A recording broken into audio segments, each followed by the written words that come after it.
ওম নমো ভগবতে বাসুদেবায়। জয় শ্রীকৃষ্ণ। রাধে রাধে। নমস্কার বন্ধুরা। কামিকা একাদশী ব্রত পালনের সম্পূর্ণ নিয়ম, বিধি ও মন্ত্র। শ্রাবণ মাসের কৃষ্ণপক্ষের এই পবিত্র একাদশী তিথি পরিচিত কামিকা একাদশী নামে। শাস্ত্রে বলা হয়, একাদশী কেবলমাত্র অনাহারে থাকার দিন নয়, এটি ভগবান শ্রীবিষ্ণুর চরণে নিজেকে সমর্পণ করার দিন। এই দিনে অন্ন পরিত্যাগ করে ভগবান বিষ্ণুর নাম স্মরণ করে, তুলসী অর্পণ করে, দীপ জ্বালিয়ে এবং ভক্তি ভরে হরিনাম করলে জীবনের পাপ ক্ষয় হয় ও ভগবত ভক্তি লাভের পথ সুগম হয়। এমন মাহাত্ম্য পদ্মপুরাণের কামিকা একাদশী মাহাত্ম্যে বর্ণিত রয়েছে। 2026 সালে কামিকা একাদশী পালিত হবে 9ই আগস্ট রবিবার। এই কামিকা একাদশী থাকবে 9ই আগস্ট সকাল 8টা 45 পর্যন্ত এবং পরদিন দ্বাদশী তিথির মধ্যে পালন করতে হবে।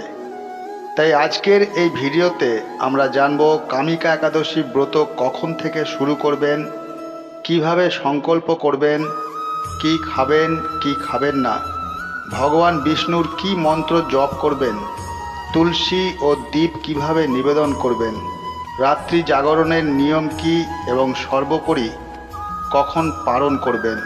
তাই ভিডিওটি একেবারে শেষ পর্যন্ত দেখবেন। আশা করি ভিডিওটি দেখলে আপনারা সমৃদ্ধ হবেন। চলুন তাহলে শুরু করা যাক আজকের এই ভিডিও।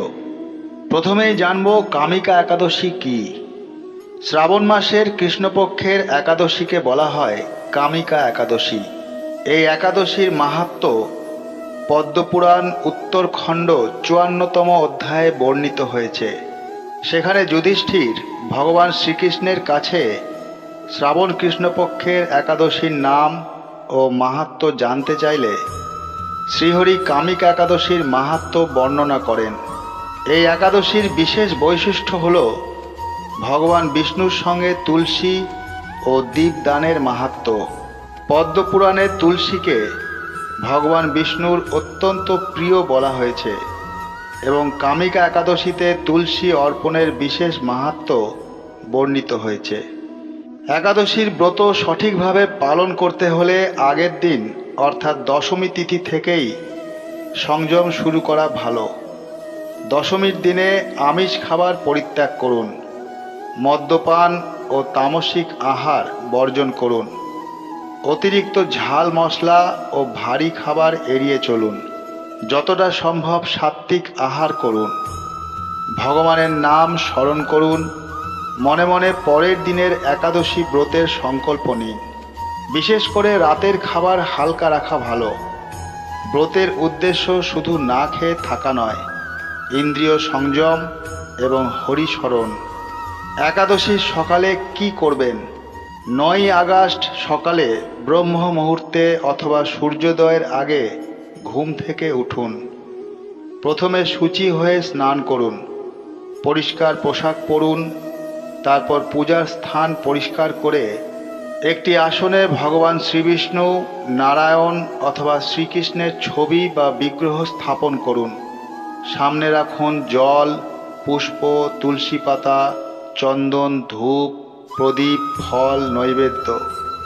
এরপর ভক্তি ভরে সংকল্প করুন। কামিকা একাদশীর সংকল্প মন্ত্র সহজভাবে বলতে পারেন, মম সকল পাপক্ষয় পূর্বক শ্রী ভগবান বিষ্ণুর প্রীতি ও প্রসাদ সিদ্ধির জন্য কামিকা একাদশী ব্রতং করিষ্যে। অর্থাৎ আমার সমস্ত পাপ ক্ষয় এবং ভগবান শ্রীবিষ্ণুর সন্তুষ্টি ও কৃপা লাভের উদ্দেশ্যে আমি কামিকা একাদশী ব্রত পালন করছি। এই একাদশীতে সবচেয়ে সহজ এবং সর্বজন গ্রাহ্য জপ মন্ত্র ওম নমো ভগবতে বাসুদেবায়। আপনার সাধ্য অনুযায়ী 108 বার, 1008 বার অথবা যত বেশি সম্ভব জপ করতে পারেন। এছাড়াও জপ করতে পারেন ওম নমো নারায়ণায় অথবা হরে কৃষ্ণ মহামন্ত্র, হরে কৃষ্ণ কৃষ্ণ কৃষ্ণ হরে হরে, হরে রাম রাম রাম হরে হরে। একাদশীর মূল সাধনা হল হরিনাম, ভগবানের স্মরণ এবং ভক্তি।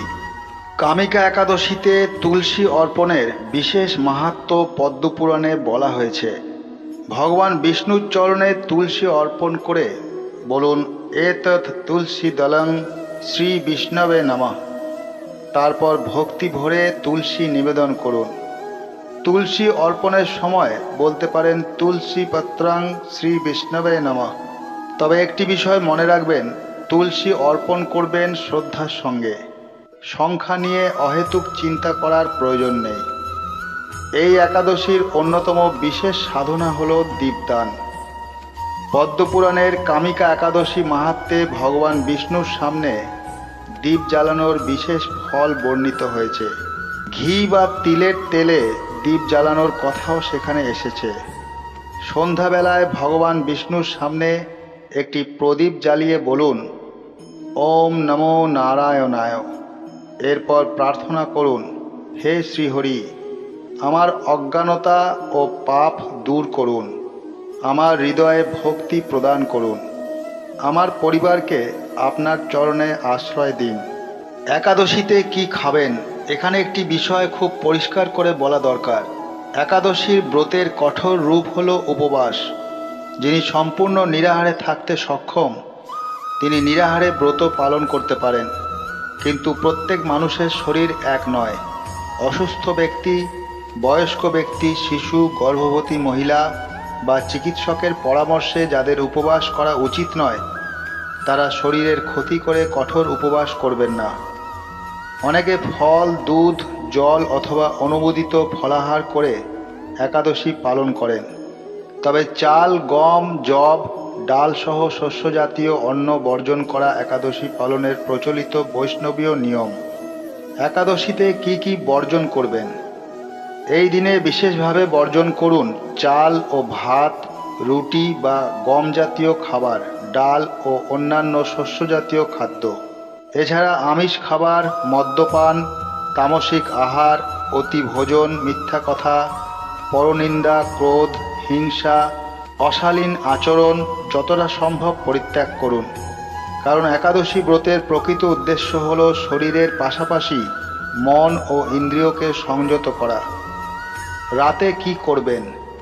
কামিকা একাদশীর মাহাত্ম্যে রাত্রি জাগরণ ও দীপদানের বিশেষ প্রশংসা করা হয়েছে। তাই সম্ভব হলে রাতে বিষ্ণুর সহস্র নাম পাঠ করুন, ভগবদ্ গীতা পাঠ করুন, বিষ্ণুর নাম জপ করুন, হরিনাম সংকীর্তন করুন, বিষ্ণুর ভজন শুনুন, কামিকা একাদশীর মাহাত্ম্য বা ব্রতকথা শ্রবণ করুন। যাদের পক্ষে সারা রাত জাগরণ সম্ভব নয়, তারা সামর্থ্য অনুযায়ী যতটা সম্ভব ভক্তি সাধনা করে বিশ্রাম নেবেন। এবার সবচেয়ে গুরুত্বপূর্ণ, কখন পালন করবেন। একাদশী তিথি 9 আগস্ট সকাল 8টা 45 পর্যন্ত থাকবে। কিন্তু এর অর্থ এই নয় যে সকাল 8টা 45 উপবাস ভেঙে ফেলতে হবে। কারণ পালন হবে দ্বাদশী তিথিতে, 10ই আগস্ট সূর্যোদয়ের পর এবং দ্বাদশী তিথি শেষ হওয়ার আগে। কিভাবে পালন করবেন?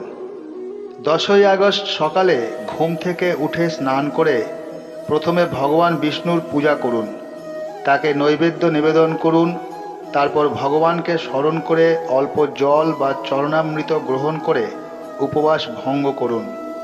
এরপর সামর্থ্য অনুযায়ী অন্ন বা সাত্ত্বিক আহার গ্রহণ করুন। সম্ভব হলে ব্রাহ্মণ, বৈষ্ণব বা অভাবী ব্যক্তিকে অন্ন দান করুন। পালনের সময় বলার সহজ মন্ত্র। পালনের সময় ভগবানকে স্মরণ করে বলুন, ওং অচ্যুতায় নমঃ, ওং অনন্তায় নমঃ, ওং গোবিন্দায় নমো নমঃ। তারপর বলুন, হে ভগবান শ্রীহরি, আপনার কৃপায় আমার কামিকা একাদশী ব্রত সম্পূর্ণ হলো। আমার সমস্ত অপরাধ ক্ষমা করুন এবং আপনার চরণে ভক্তি প্রদান করুন। একটি অত্যন্ত গুরুত্বপূর্ণ কথা, অনেক ইউটিউব ভিডিওতে একাদশীর নামে এমন অনেক নিয়ম বলা হয় যেগুলিকে সরাসরি শাস্ত্রের অমোঘ বিধান বলা ঠিক নয়।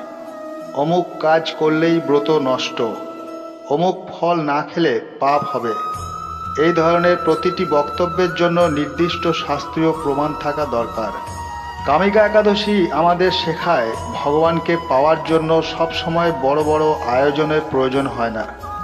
একটি তুলসী পাতা, একটি প্রদীপ, একটু ভক্তি আর শ্রীহরির নাম। এই সামান্য উপাসনাও ভগবানের কাছে অমূল্য হয়ে উঠতে পারে।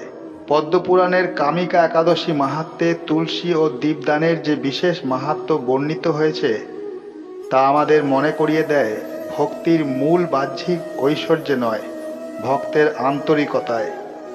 তাই আসুন 9 আগস্ট 2026 এই পবিত্র কামিকা একাদশীতে আমরা সকলে শ্রীহরির নাম স্মরণ করি।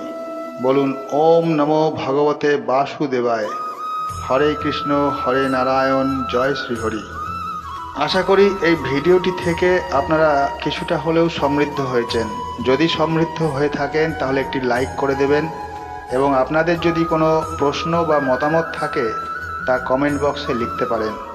আর 9 আগস্ট সকালবেলায় আমি কামিকা একাদশীর ব্রতকথা ভিডিও রূপে ছাড়ব, চাইলে আপনারা সেই ভিডিওটি দেখতে পারেন। সবাই সুস্থ থাকবেন, ভালো থাকবেন। ধন্যবাদ।